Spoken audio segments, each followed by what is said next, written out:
నమస్తే, welcome to స్వతంత్ర. నేను మురళి. ముందుగా హెడ్లైన్స్ చూద్దాం. వైసీపీ రెబల్ ఎమ్మెల్యేల పిటిషన్పై విచారణ వాయిదా. ఈ దశలో జోక్యం చేసుకోలేమన్న ఏపీ హైకోర్టు.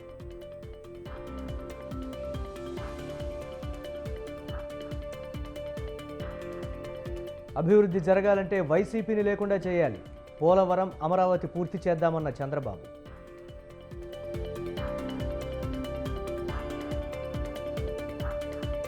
వైసీపీలో ఇంకా కొలిక్కిరాని ఇన్ఛార్జీల మార్పులు. 5వ జాబితా మరింత ఆలస్యమయ్యే ఛాన్స్.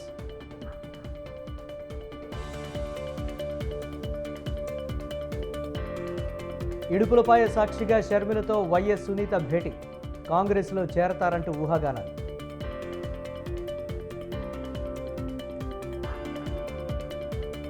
రాష్ట్ర ప్రజలందరికీ డిజిటల్ హెల్త్ ప్రొఫైల్ కార్డులు.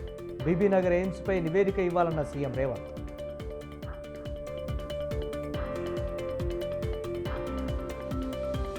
కార్యకర్తలు, పార్టీ మధ్య సమన్వయం లోపించింది. లోక్సభ ఎన్నికల్లో పుంజుకుంటామన్న కేటీఆర్.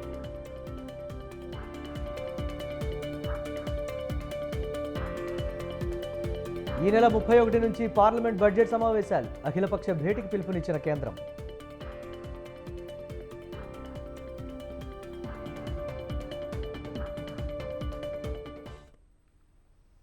బీబీనగర్ ఎయిమ్స్లో వైద్య సేవలు పూర్తిగా అందుబాటులోకి వచ్చేలా చర్యలు తీసుకోవాలని అధికారులకు సీఎం రేవంత్ రెడ్డి సూచించారు. అలా చేస్తే ఖమ్మం, నల్గొండ, వరంగల్ జిల్లాల ప్రజలకు ప్రయోజనకరంగా ఉంటుందని అన్నారు. ఉస్మానియా, నిమ్స్ ఆసుపత్రులపైన భారం తగ్గుతుందని అభిప్రాయం వ్యక్తం చేశారు. సచివాలయంలో వైద్యారోగ్య శాఖపై సీఎం సమీక్ష నిర్వహించారు. తెలంగాణలో వైద్య కళాశాలలు ఉన్న ప్రతి చోట నర్సింగ్, పారామెడికల్ కాలేజీలు ఉండాలని రాష్ట్ర ముఖ్యమంత్రి రేవంత్ రెడ్డి అన్నారు. కొడంగల్లో మెడికల్, నర్సింగ్ కాలేజీల ఏర్పాటును పరిశీలించాలని అధికారులను ఆదేశించారు. ఎయిమ్స్ను సందర్శించి నివేదిక సమర్పించాలని అధికారులకు సూచించారు. అవసరమైతే తానే స్వయంగా కేంద్ర మంత్రిని కలిసి వివరిస్తానని సీఎం తెలిపారు. బోధనాసుపత్రుల్లో హౌస్ కీపింగ్ను ఫార్మా కంపెనీలకు ఇచ్చే అంశంపై పరిశీలించాలని సంబంధిత అధికారులకు సీఎం సూచించారు. ఇందిరమ్మ రాజ్యంలో కాంగ్రెస్ ప్రభుత్వం చిన్న, మధ్య తరహా పరిశ్రమలకు ప్రోత్సాహం ఇస్తుందని డిప్యూటీ సీఎం భట్టి విక్రమార్క అన్నారు. ఎస్సీ, ఎస్టీ, బీసీ పారిశ్రామికవేత్తలను ప్రోత్సహించడానికి ప్రత్యేక రాయితీలు ఇస్తామని తెలిపారు. కొన్ని చిన్న, మధ్యతరగతి ఐటీ కంపెనీలు, యానిమేషన్, గేమింగ్, విఎక్స్ఎఫ్ కంపెనీలకు ప్రోత్సాహకాలు అందించేలా బడ్జెట్ కేటాయింపులు ఉంటాయని తెలిపారు. సచివాలయంలోని డిప్యూటీ సీఎం కార్యాలయంలో ఐటీ, పరిశ్రమలు, శాసనసభ వ్యవహారాల శాఖలు రూపొందించిన బడ్జెట్ ప్రతిపాదనలపై మంత్రి దుద్దిళ్ల శ్రీధర్బాబుతో కలిసి సంబంధిత అధికారులతో సమీక్ష నిర్వహించారు. ఈ సందర్భంగా సంబంధిత అధికారులు ఆయా శాఖల పనితీరు విధానం గురించి పవర్ పాయింట్ ప్రజెంటేషన్ ద్వారా వివరించారు. ఈ వార్షిక సంవత్సరం చేపట్టే కార్యకలాపాలకు కావలసిన నిధుల గురించి నివేదిక అందించారు. తెలంగాణలో పరిశ్రమల వ్యాప్తి జరుగుతున్న నేపథ్యంలో డ్రై పోర్టుల ఏర్పాటుపై ప్రత్యేక ఫోకస్ పెట్టాలని అధికారులను డిప్యూటీ సీఎం భట్టి ఆదేశించారు. రాష్ట్రంలో పరిశ్రమలు ఉత్పత్తి చేసే వస్తువులను ఎగుమతులు పెంచుకోవడానికి డ్రై పోర్టుల ఆవశ్యకత ఉందన్న విషయాన్ని గుర్తు చేశారు. రాష్ట్ర వ్యాప్తంగా పెండింగ్లో ఉన్న పరిశ్రమల భూ కేటాయింపులపై దృష్టి సారించాలని అధికారులను ఆదేశించారు. పరిశ్రమల ఏర్పాటు కోసం రైతుల నుంచి సేకరిస్తున్న భూమికి పరిహారం సముచితంగా ఇస్తామన్నారు. లీడ్ క్యాప్ను గత ప్రభుత్వం పూర్తిగా నిర్వీర్యం చేసిందని, దీన్ని పునరుద్ధరణకు ఇందిరమ్మ రాజ్యం చర్యలు తీసుకుంటుందన్నారు. రాష్ట్రంలో లెదర్ పార్కుల ఏర్పాటుకు కావాల్సిన చర్యలు తీసుకోవాలని చెప్పారు. Regional ring road, outer ring road మధ్యన ఇండస్ట్రియల్ క్లస్టర్లు ఏర్పాటు చేయడం వల్ల రోడ్డు కనెక్టివిటీ పెరిగి రవాణా సమస్య లేకుండా ఉండడంతో పాటు ఆ ప్రాంతాలు అభివృద్ధి చెందుతాయన్నారు. ఇండస్ట్రియల్ పార్కులో పారిశ్రామికవేత్తలు చేసే భూ కేటాయింపులో ఎస్సీ, ఎస్టీలకు రిజర్వేషన్ ప్రతిపాదన ప్రాధాన్యత ఇవ్వాలని సూచించారు.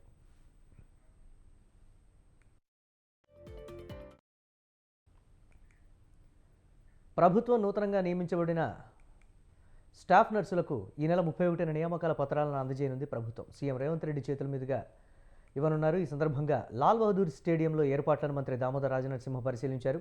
అలాగే ఈ కార్యక్రమాన్ని ఘనంగా నిర్వహించేందుకు అధికారులకు పలు సూచనలు చేశారు.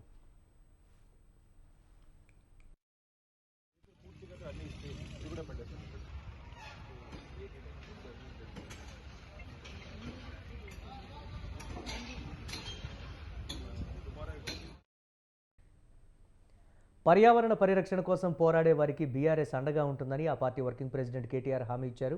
వికారాబాద్ జిల్లా పరిగిలో జరిగిన పార్టీ కార్యకర్తల సమావేశంలో కేటీఆర్ మాట్లాడారు.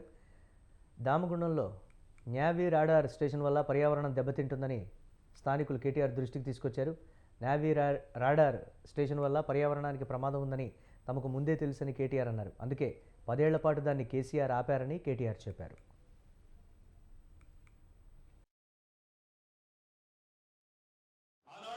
రంజిత్ రెడ్డి గారి చొరవతో చేవెళ్ల నుంచి ఇక్కడికి వచ్చే మరి జాతీయ రహదారిని విస్తరిద్దామంటే కొన్ని పెద్ద పెద్ద చెట్లు పోతున్నాయి అని చెప్పి కోర్టుకు పోయి కొట్లాడారు కొంతమంది.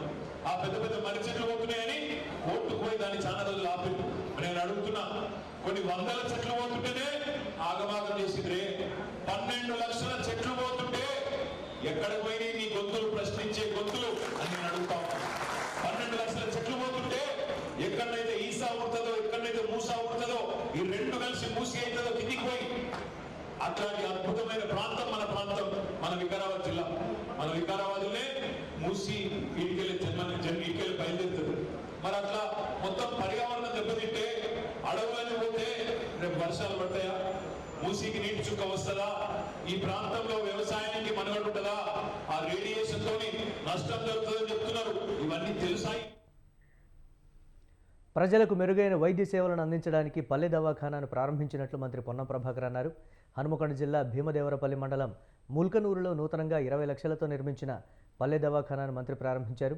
రాబోయే ఎండాకాలంలో తాగునీటి సమస్యలు తలెత్తకుండా చర్యలు చేపట్టాలని మంత్రి తెలిపారు. వివిధ అభివృద్ధి పనులు వేగవంతంగా పూర్తి చేసేందుకు చర్యలు చేపడుతున్నామని మంత్రి చెప్పారు. దవాఖానా పేరు మీద ముల్కనూరులో ఈ రోజు ప్రారంభం చేసుకోవడం జరిగింది. ప్రభుత్వానికి ఇప్పటికే ముల్కనూరులో ఉన్నటువంటి ప్రైమరీ హెల్త్ సెంటర్ అప్గ్రేడ్ చేయాలని కోరుతా ఉన్నా. పెద్ద గ్రామము, ఇక్కడ ఉండేటువంటి ఫ్లోటింగ్ పబ్లిక్ కూడా ఇక్కడికి వస్తారు కాబట్టి వివిధ గ్రామాల వాళ్ళు ఇక్కడ ఒకటి ఆ హాస్పిటల్ కొంచెం పెద్ద స్థాయిలో జరిగితే బాగుంటుందని స్థానిక ప్రజల ఆకాంక్ష.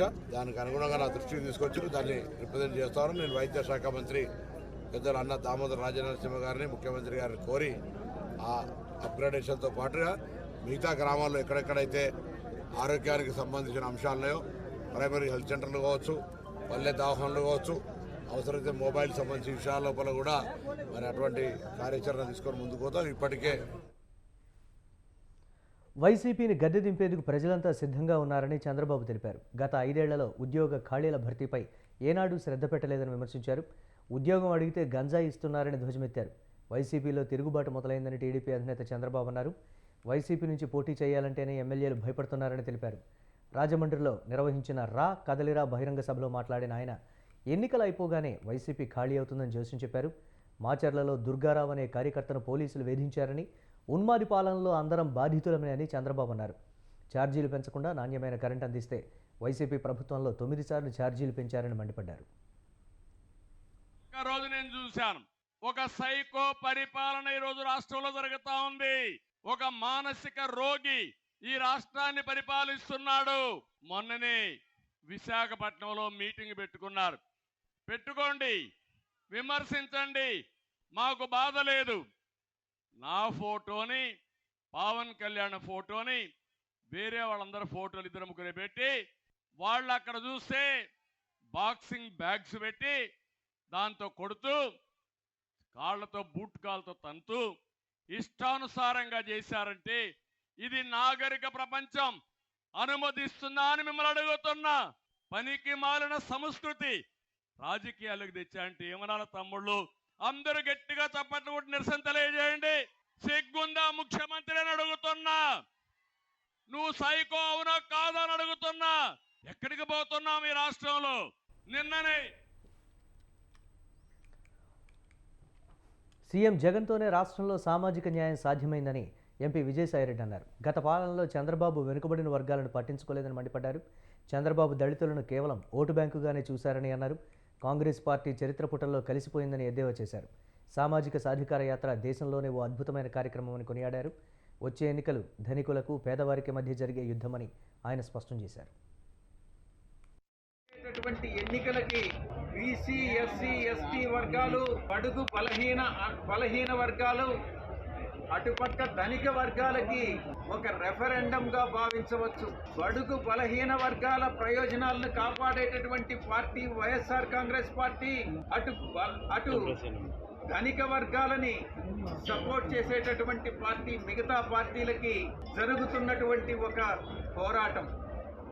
ఆ పోరాటంలో మేమందరూ కూడా, ప్రజలందరూ కూడా వైఎస్ఆర్ కాంగ్రెస్ పార్టీని సమర్థిస్తూ బడుగు బలహీన వర్గాలని మిగతా వర్గాలతో సమాంతరంగా అభివృద్ధి చెందించేటటువంటి కార్యక్రమంలో నిమగ్నమై ఉన్నటువంటి జగన్మోహన్ రెడ్డి గారికి మరొక్కసారి అవకాశం కల్పించాల్సిందిగా విజ్ఞప్తి చేస్తా ఉన్నా.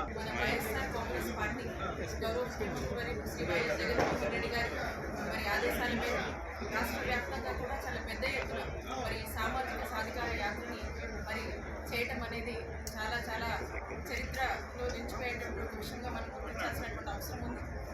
ఈ కార్యక్రమం కోసం చిత్తూరుపేట నియోజకవర్గానికి రాజ్యసభ సభ్యులు రీజనల్ కోఆర్డినేటర్ విజయసాయి రెడ్డి గారి నేతృత్వంలో ఈరోజు చిత్తూరుపేట నియోజకవర్గం ఈ రోజున ఏఎంజీ సెంటర్ దగ్గర నుంచి కళామందిర్ సెంటర్ వరకు కూడా ర్యాలీ చేసుకుని అక్కడ బహిరంగ సభని మనం ఏర్పాటు చేసుకుంటూ ఉన్నాము. చాలా పేదల పెన్నిధి సీఎం జగన్ అని అన్నారు ఎంపీ కేశినేని నాని. ఎన్టీఆర్ జిల్లా జగ్గైపేటలో వైఎస్ఆర్ ఆసరా కార్యక్రమంలో కేశినేని నాని పాల్గొన్నారు. సీఎం జగన్ నిరుపేదలకు అనేక సంక్షేమ పథకాలు అందిస్తూ వారికి అండగా ఉంటే చంద్రబాబు మాత్రం తన కొడుకును సీఎం చేసేందుకు కష్టపడుతున్నారని ఎద్దేవా చేశారు. సీఎం జగన్ పక్షపాతం లేకుండా ప్రతి ఒక్కరికి పారదర్శకంగా పథకాలు అందిస్తున్నారని చెప్పారు. నేను ఇంత సీనియర్ని, ఇంత అనుభవశాలిని, నేను ఒక ప్రభుత్వ విప్పుని, నేను క్యాబినెట్ ర్యాంక్లో ఉన్నాను, నేను అధికారి దగ్గరికి వెళ్ళకూడదని ఒక ఇది పెట్టుకోకుండా ఎవరి దగ్గరికైనా వెళ్ళి పనిచేయాలి నా ప్రజల కోసం తపన అయింది. అట్లాగే జగన్మోహన్ రెడ్డి గారు, ఇందాక చెప్పా మీకు, పేదల కోసం పాటుపడే వ్యక్తి జగన్మోహన్ రెడ్డి గారు. అట్లాగే ఈ సమాజం రాష్ట్రం బాగుండాలని అనుకునే వ్యక్తి జగన్మోహన్ రెడ్డి గారు అయితే కేవలం తన పనికిరాని కొడుకుని ముఖ్యమంత్రిని చేయడం కోసం కష్టపడే వ్యక్తి చంద్రబాబు నాయుడు. ఇవాళ 25 లక్షల చిల్లర కోట్ల రూపాయలు పేద ప్రజల కోసం అనేక రకాల పథకాలు ఇచ్చినటువంటి వ్యక్తి మనం ఈ భారతదేశంలో ఎక్కడ కూడా చూడాల. నిజంగా చెప్తున్నా, నిజంగా ఎక్కడా కూడా ఇన్ని రాష్ట్రాలు ఉన్నాయి, పెద్ద పెద్ద రాష్ట్రాలు ఉన్నాయి, చిన్న చిన్న రాష్ట్రాలు ఉన్నాయి. 25 లక్షల కోట్ల రూపాయలు. వైసీపీ పాలనలో ఎంతోమంది బీసీలు బలయ్యారని టీడీపీ పాలిట్ బ్యూరో సభ్యులు కొల్లు రవీంద్ర అన్నారు. ఓవైపు బీసీలపై దాడులు చేస్తూ మరోవైపు తన బీసీలంటూ బిల్డప్ చేస్తున్నారని మండిపడ్డారు. బీసీలకు ఏం చేశారని వాళ్ళని ఇబ్బంది పెడుతున్నారన్నారు. ఇంకెంతమంది బీసీలను బదిలీ చేస్తారంటూ ఆగ్రహం వ్యక్తం చేశారు. అయ్యా ముఖ్యమంత్రి జగన్మోహన్ రెడ్డి గారు, మా బ్రతుకులు మేము బ్రతుకుతా ఉన్నాం. ఈ ప్రభుత్వం నుంచి ఇవాళ బీసీ కార్పొరేషన్ నుంచి ఒక పైసా ఇవ్వాల. బీసీ సామాజిక వర్గాలకి హక్కుగా రావాల్సినటువంటి కార్యక్రమాలన్నీ కూడా అనగదొక్కేశారు. రెసిడెన్షియల్ స్కూల్స్ లేవు, విదేశీ విద్య లేదు, బీసీ సప్లాన్ లేదు. ఇవాళ బీసీలని అన్ని రకాలుగా కూడా ద్రోహం చేసి ఇవాళ కేంద్ర ప్రభుత్వం నుంచి వస్తున్నటువంటి మీరు ఇవ్వనటువంటి మ్యాచింగ్ ఫండ్ వల్ల అనేక పథకాలు ఆగిపోతే సరే సర్దుకుపోతూ అలా బ్రతుకుతా ఉంటే ఈ దాడులు ఏంది ముఖ్యమంత్రి గారు? ఇంత దారుణాతి దారుణంగా బీసీలని అణిచేస్తూ బీసీలను అనగదొక్కుతూ ఇవాళ నువ్వు కళ్ళబొల్లి మాటలు చెప్తా ఉన్నావు.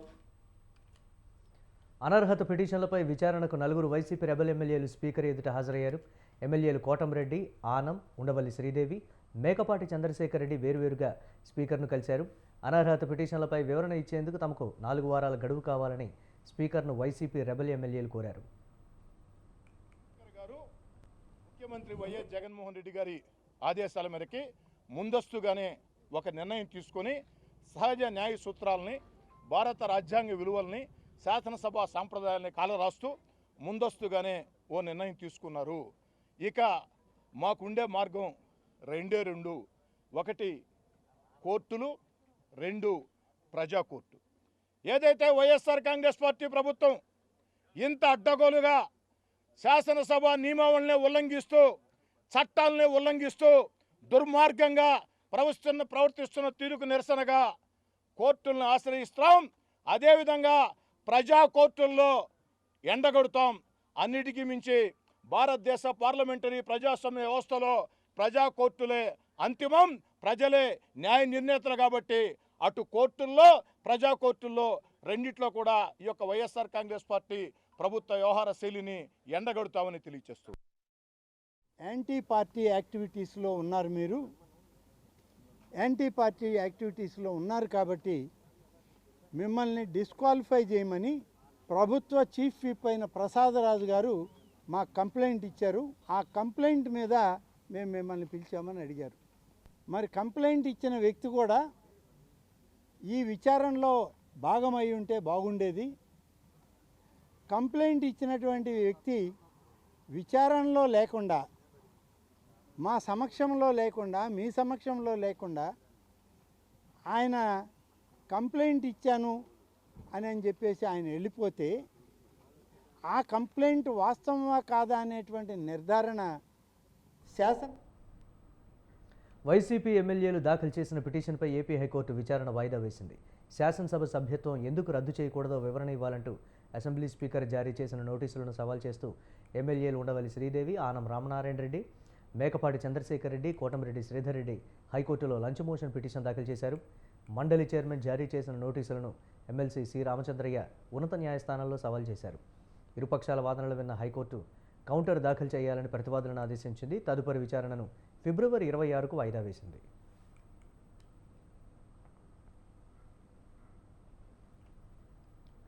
హైదరాబాద్ శివారులోని నార్సింగ్లో డ్రగ్స్ కలకలం రేపాయి. లావణ్య అనే యువతి నుంచి 4 గ్రాముల MDMA మత్తు పదార్థాలను స్వాధీనం చేసుకున్నారు. ఆమెను అదుపులోకి తీసుకుని విచారించగా గోవా నుంచి డ్రగ్స్ తీసుకొచ్చినట్లు తెలిసింది. దీంతో లావణ్యపై NTPC యాక్ట్ కింద కేసు నమోదు చేశారు. లావణ్య టాలీవుడ్ హీరోకు ప్రియురాలు అనే విషయం కూడా ఈ దర్యాప్తులో బయటపడింది. డ్రగ్స్ కేసులో నిందితురాలు లావణ్యకు 14 రోజుల రిమాండ్ విధించింది Upparapalli court. Lavanya RTC bus ఎక్కే క్రమంలో నార్సింగ్ పోలీసులు అదుపులోకి తీసుకున్నారు. ఆమెను తనిఖీ చేయగా హ్యాండ్ బ్యాగ్లో 4 గ్రాముల MDMA డ్రగ్స్ లభించాయి. లావణ్యను అదుపులోకి తీసుకుని విచారించగా ఉనిత్ రెడ్డి అనే వ్యక్తి డ్రగ్స్ ఇచ్చినట్లుగా తెలిపింది. ఉనిత్ రెడ్డిని కూడా పోలీసులు అదుపులోకి తీసుకున్నారు. గోవా నుంచి ఈ డ్రగ్స్ తీసుకొచ్చినట్లుగా తెలుస్తోంది.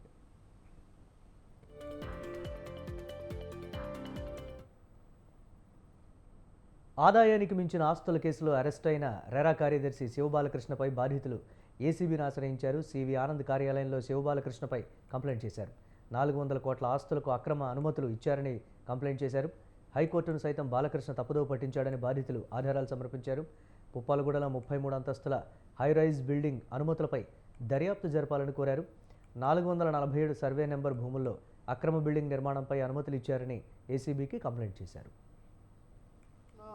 అవినీతికి పాల్పడ్డాడని కంప్లైంట్ చేయాల్సి వచ్చిందండి ఏసీబీలో. ఇది మా ల్యాండ్ ఇష్యూలో, ఇది పుప్పాలగూడలో సర్వే నెంబర్ 447లో 6 ఎకరాలు 36 గుంటలు. దాంట్లో అక్రమంగా HMDA పర్మిషన్స్ టెక్నికల్ అప్రూవల్ ఇచ్చారనేసి కంప్లైంట్ చేశామండి. 2022లో హైకోర్టు కేసు నడుస్తుండగా కౌంటర్ ఎఫిడవిట్ ఫైల్ చేశాడు ఎస్ బాలకృష్ణ. అది ఫాల్స్ ఎఫిడవిట్ అనేసి కంప్లైంట్ చేశాము. ఈ కంప్లైంట్ లెటర్లో ఉంది. దాంట్లో మెన్షన్ చేసిన విషయాలు చాలా అబద్ధాలండి.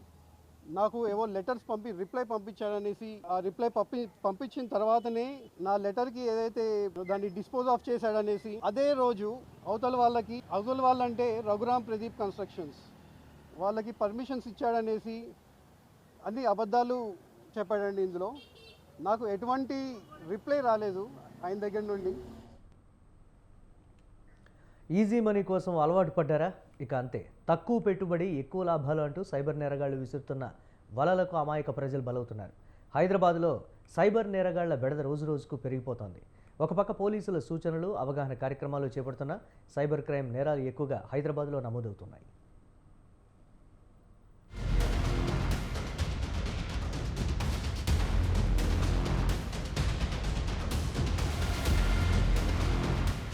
ఇన్వెస్ట్మెంట్ మోసాలకు పాల్పడుతున్న చైనా జాతీయ సైబర్ మోసగాళ్లకు బ్యాంకు ఖాతాల్ని అందించిన తిరుపతికి చెందిన వ్యక్తి నేష్నూర్ శిరీష్ కుమార్ ని పోలీసులు అదుపులోకి తీసుకున్నారు. పలు సోషల్ మీడియా ప్లాట్ఫామ్స్ అయిన వాట్సాప్, టెలిగ్రామ్ ద్వారా సంప్రదించి ఆన్లైన్లో ఉత్పత్తులకు రేటింగ్, ప్రకటనల పేరుతో మోసాలకు పాల్పడుతున్నారు. ఇలాంటి ఇన్వెస్ట్మెంట్ మోసాలు తరచూ జరుగుతున్నాయి. తాజాగా జరుగుతున్న సైబర్ నేరాల్లో 50% కేసులు ఇన్వెస్ట్మెంట్ మోసాల పేరుతో హైదరాబాద్ సైబర్ క్రైమ్లో నమోదవుతున్నాయి.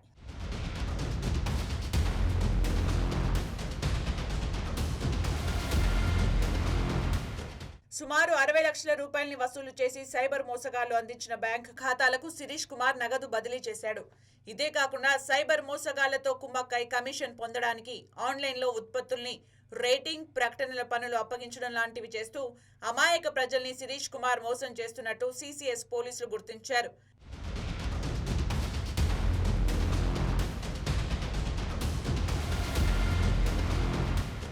నిందితులు ఒకే రోజే ఒకే ఖాతాలో 1.5 కోట్ల రూపాయల వసూళ్లకు పాల్పడ్డారు.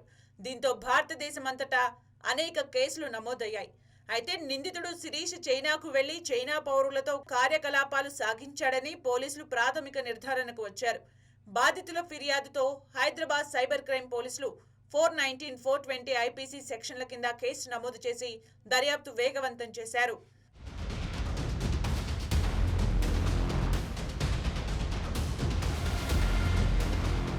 తక్కువ పెట్టుబడితో అత్యధిక లాభాలు వస్తాయన్న ప్రకటనలతో అత్యాశకు జనం లోనవుతున్నారు. ఇదే అవకాశంగా సైబర్ నేరగాళ్లు రెచ్చిపోతున్నారు. తరచూ ఇన్వెస్ట్మెంట్ మోసాలు జరుగుతున్నాయని, తక్కువ పెట్టుబడి ఎక్కువ లాభాల పేరుతో ఆఫర్స్ ఇస్తూ ఆన్లైన్ ద్వారా వస్తున్న ప్రకటనల్ని ప్రజలు నమ్మొద్దని సైబర్ క్రైమ్ పోలీసులు సూచిస్తున్నారు. ఒకవేళ మోసపోతే అధైర్యపడకుండా సైబర్ క్రైమ్లో ఫిర్యాదు చేయాలని, బాధితులకు తాము అండగా ఉంటామని సైబర్ క్రైమ్ పోలీసులు చెబుతున్నారు.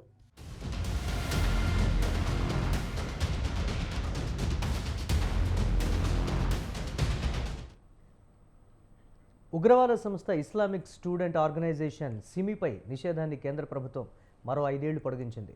చట్ట వ్యతిరేక కార్యకలాపాల నిరోధక చట్టం కింద ఈ సంస్థను నిషేధిస్తున్నట్లు కేంద్ర హోంశాఖ ప్రకటించింది. టెర్రరిజాన్ని ఏమాత్రం సహించరాదన్న కేంద్ర ప్రభుత్వ విధానం మేరకు students Islamic movement of India SIMI సంస్థను చట్ట వ్యతిరేక సంస్థగా ప్రకటిస్తూ కేంద్ర హోంశాఖ ఓ ప్రకటన చేసింది. సిమి సభ్యులు టెర్రరిజాన్ని ప్రోత్సహించే కార్యకలాపాలకు పాల్పడుతున్నారని కేంద్ర హోంశాఖ ప్రకటించింది.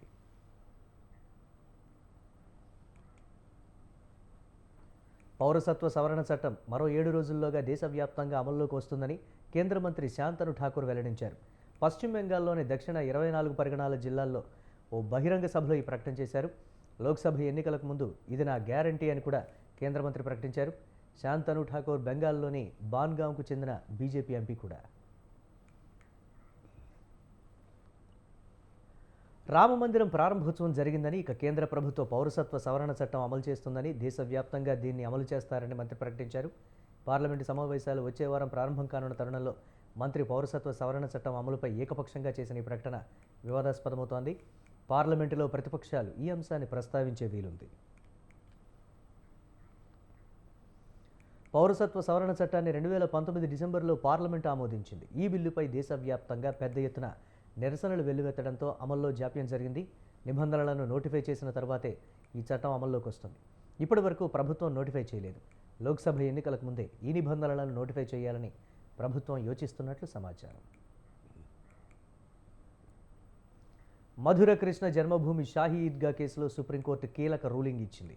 ఈ విషయంలో గతంలో ఇచ్చిన మధ్యంతర ఉత్తర్వులు కొనసాగుతాయని సుప్రీంకోర్టు స్పష్టం చేసింది. ఇటీవల వారణాసి జ్ఞానవాపి కేసు నేపథ్యంలో మధుర శ్రీకృష్ణ జన్మభూమి షాహీ ఈద్గా మసీద్ వివాదానికి సంబంధించి కమిషన్ను నియమిస్తూ అలహాబాద్ హైకోర్టు ఇచ్చిన ఉత్తర్వులపై స్టేను సుప్రీంకోర్టు పొడిగించింది. తదుపరి విచారణ వరకు ఈ స్టే పొడిగింపు అమల్లోకి ఉంటుందని సుప్రీంకోర్టు స్పష్టం చేసింది. సుప్రీంకోర్టు ఈ కేసు తదుపరి విచారణను ఏప్రిల్ నెల వరకు వాయిదా వేసింది. ఈలోగా ఈ కేసుకు సంబంధించిన అన్ని పార్టీలు లిఖితపూర్వకంగా తమకు విజ్ఞప్తుల అభిప్రాయాలను కోర్టుకు సమర్పించాలని సుప్రీంకోర్టు ఆదేశించింది. షాహీ ఈద్గా విషయంలో 2023 మే 19న సైంటిఫిక్ సర్వేపై ఇచ్చిన స్టేను ఎత్తివేయవలసిందిగా కోరుతూ హిందూ సంస్థలు సుప్రీంకోర్టులో అప్పీలును దాఖలు చేశాయి. అలాగే సవివరమైన సర్వే నిర్వహించవలసిందిగా archaeological survey of India director జనరల్ను ఆదేశించాలని సుప్రీంకోర్టును ఆ సంస్థలు ప్రత్యేకంగా విజ్ఞప్తి చేశాయి.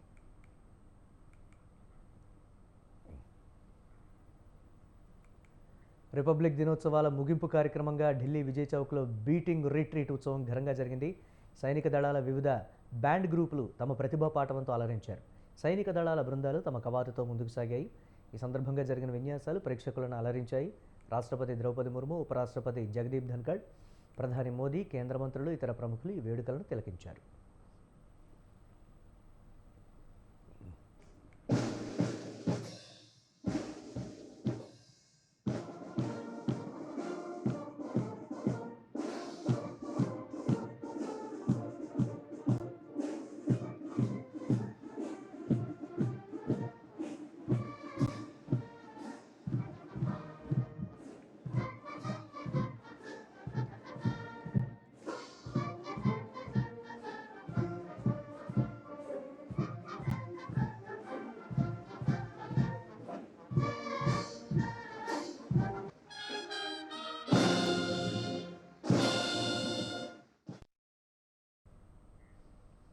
జోర్డాన్లో అమెరికా సైనికులు హత్యకు గురికావడం పట్ల అమెరికా ప్రెసిడెంట్ జో బైడెన్ ఆగ్రహం వ్యక్తం చేశారు.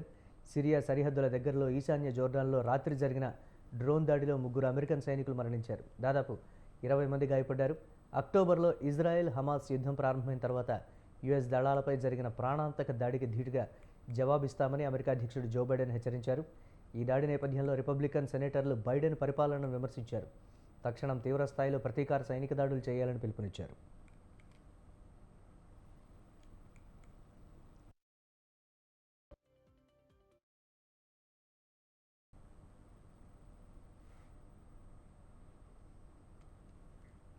అంతర్జాతీయ విలాస వస్తువుల company LVMH chairman CEO Bernard Arnault ప్రపంచ కుబేరుడిగా మారారు.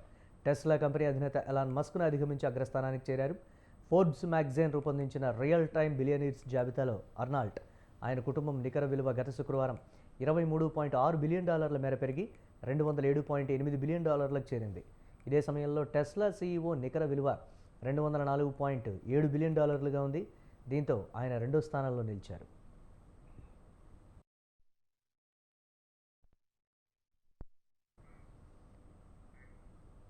భారత్ నుంచి Reliance industries CMD Mukesh Ambani ప్రపంచ కుబేరుల్లో 11వ స్థానంలో నిలిచారు.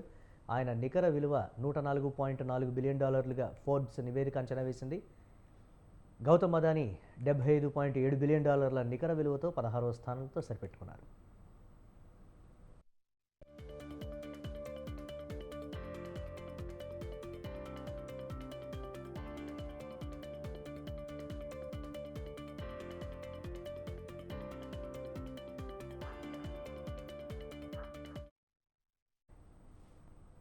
ఇవి ఇప్పటి వరకున్న అప్డేట్స్. కీప్ వాచింగ్ స్వతంత్ర.